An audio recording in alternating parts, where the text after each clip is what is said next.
Hello everyone.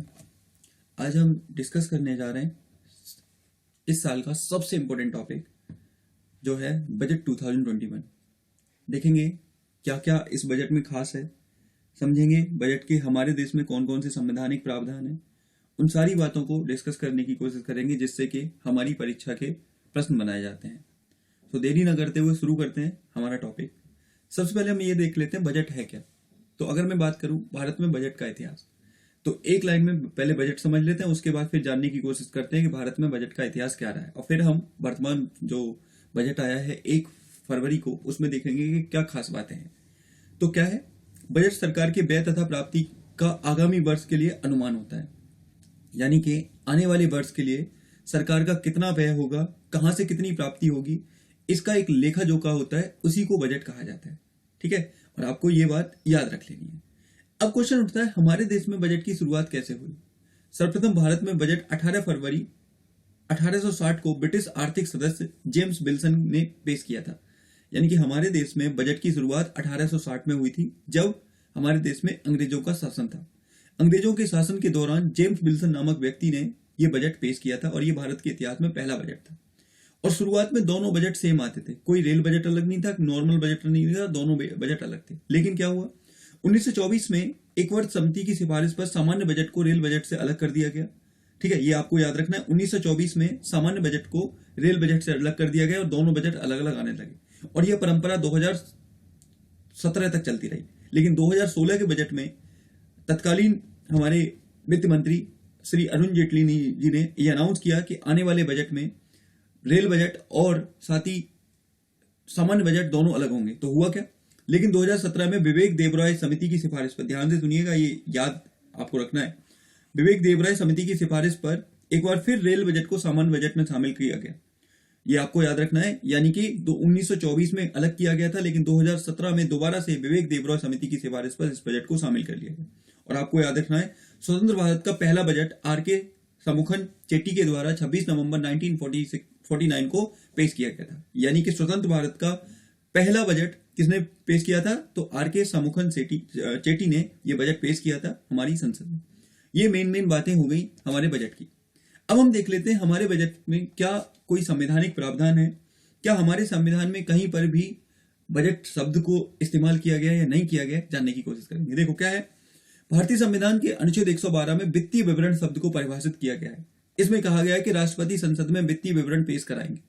यानी कि आपको याद रखना है, भारतीय संविधान में कहीं पर भी बजट शब्द का प्रयोग नहीं हुआ है।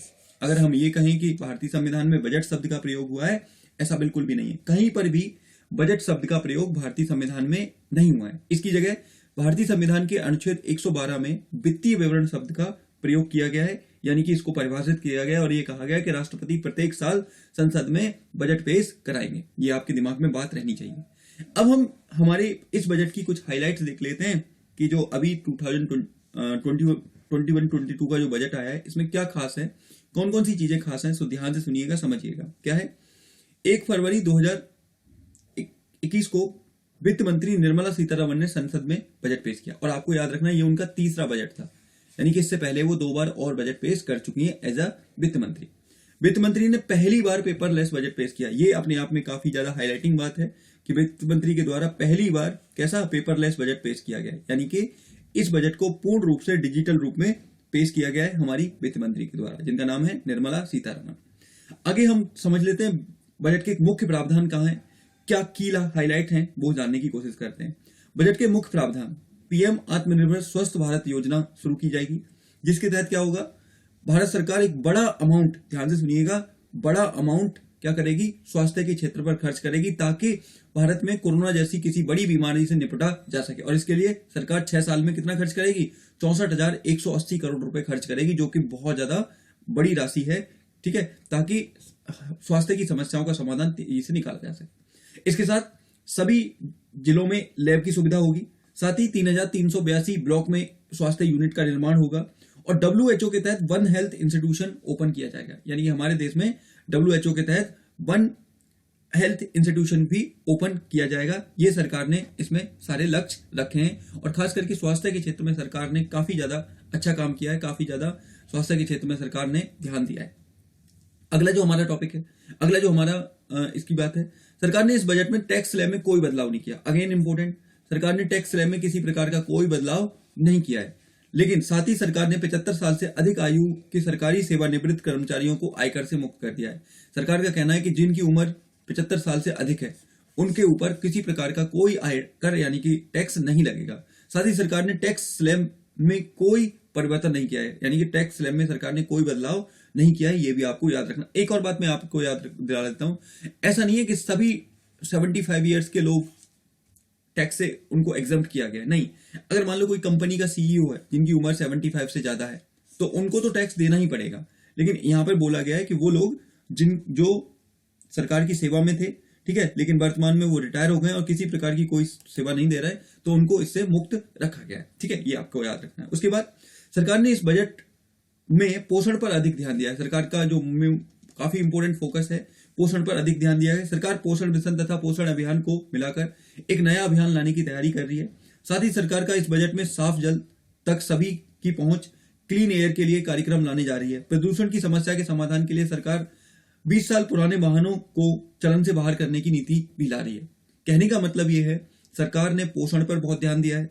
साथ ही सरकार के द्वारा इसमें साफ जल व क्लीन एयर को बढ़ावा देने की बात की गई है और सरकार का यह प्लान है कि स्क्रैपिंग योजना के तहत 20 साल से अधिक पुराने जो वाहन है धीरे धीरे उनको चलन से बाहर किया जाए, ताकि जो पुरानी गाड़ियों से ज्यादा प्रदूषण होता है उसको नियंत्रित किया जा सके।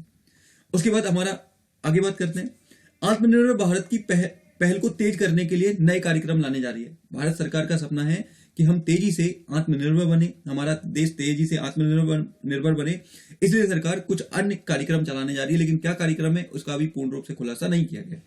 आगे, टेक्सटाइल के क्षेत्र में निवेश को बढ़ावा देने के लिए मेगा इन्वेस्टमेंट टेक्सटाइल पार्क का निर्माण सरकार 3 साल में करेगी। याद रखना है, ये मित्रा पूछा जा सकता है ये किस लिए है, तो आपको याद रखना है mega investment textile park Bharat में बनाए जाएंगे जो कि 3 साल के लिए होंगे। और ये किस लिए बनाए जाएंगे? ये इसलिए बनाए जाएंगे ताकि टेक्सटाइल के क्षेत्र में निवेश को आकर्षित किया जा सके और भारत के टेक्सटाइल की क्वालिटी को इंप्रूव किया जा सके। इसलिए भारत सरकार मेगा इन्वेस्टमेंट टेक्सटाइल पार्क बनाने जा रही है और ये 3 साल के लिए होंगे। इसके अलावा रेलवे अवसंरचना के लिए रेल प्लान फॉर इंडिया 2030 की शुरुआत सरकार करेगी, जिससे कि रेलवे को फ्यूचर रेडी बनाया जा सके। याद रखना है कब तक? 2030 तक, जिससे कि रेलवे को फ्यूचर रेडी बनाया जा सके। इसलिए सरकार national rail plan for India लेकर आ रही है। इसी के साथ सरकार मालवाहक रेलों के लिए एक अलग से कॉरिडोर बनाने पर बल दे रही है, जिससे कि लॉजिस्टिक लागत को कम किया जा सके। तो अब क्या है, हमारी सरकार मालगाड़ियों के आवागमन के लिए, जिससे कि लॉजिस्टिक लागत कम हो, इसलिए कई सारे फ्रेट डेडिकेटेड कॉरिडोर बनाने जा रही है, जिससे कि वहां पर सिर्फ और सिर्फ मालगाड़ियां चले, जिससे कि उनको टाइम भी कम लगे और खर्चा भी कम आए और यातायात की सुविधा काफी आसान हो जाए। इसलिए ये सरकार इस पहल की शुरुआत करने जा रही है।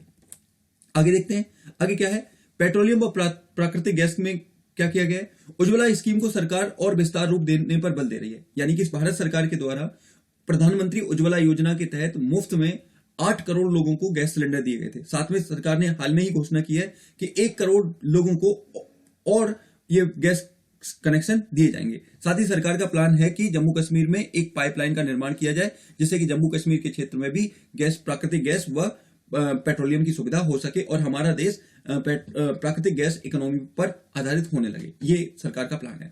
आगे क्या किया है, सरकारी बैंकों का पूंजीकरण।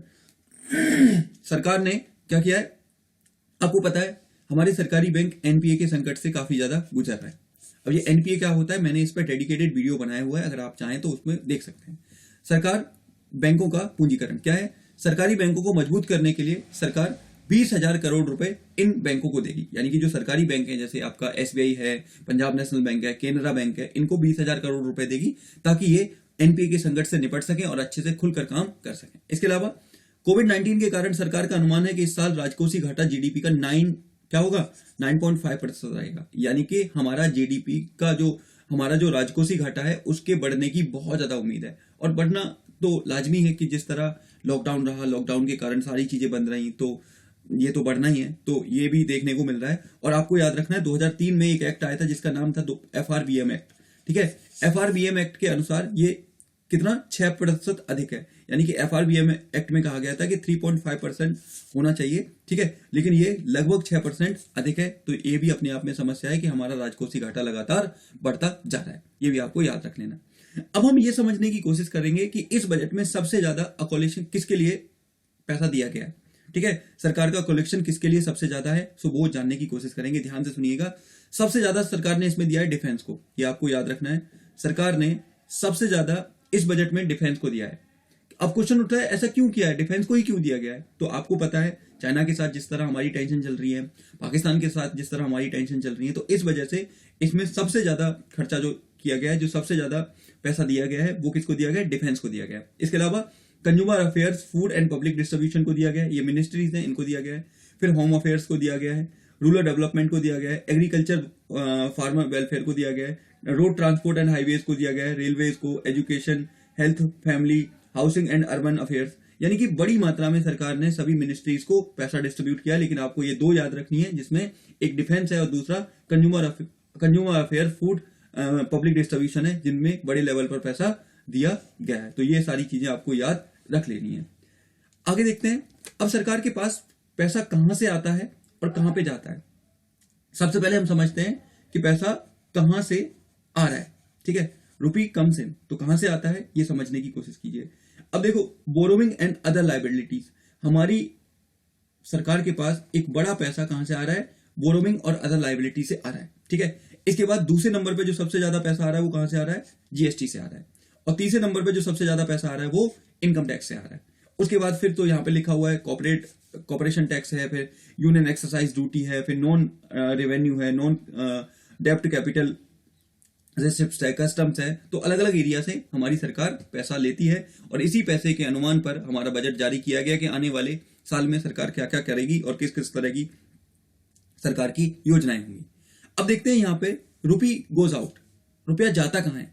तो ध्यान से सुनिएगा, सबसे ज्यादा पैसा खर्च होता है सरकार का इंटरेस्ट पे करने में। भारत सरकार ने अनेक प्रकार की उधारी ले रखी है, उसका इंटरेस्ट पे करने में सरकार का सबसे ज्यादा खर्चा होता है। उसके बाद दूसरे नंबर पर state share of taxes and duties, यानी कि सरकार का दूसरा सबसे बड़ा खर्चा होता है क्या करना?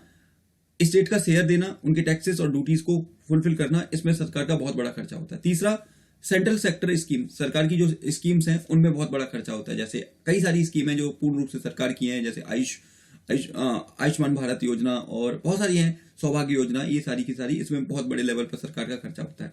इसके अलावा finance commission and other transfer, finance commission को की वजह से सरकार राज्यों को बहुत बड़ा अमाउंट प्रोवाइड कराती है। इसके अलावा other expenditure, subsidy, defence, pension, इन बड़े बड़े एरिया में सरकार का खर्चा होता है। तो ये हमने देखा कि कहां से पैसा आता है और कहां पर पैसा जाता है।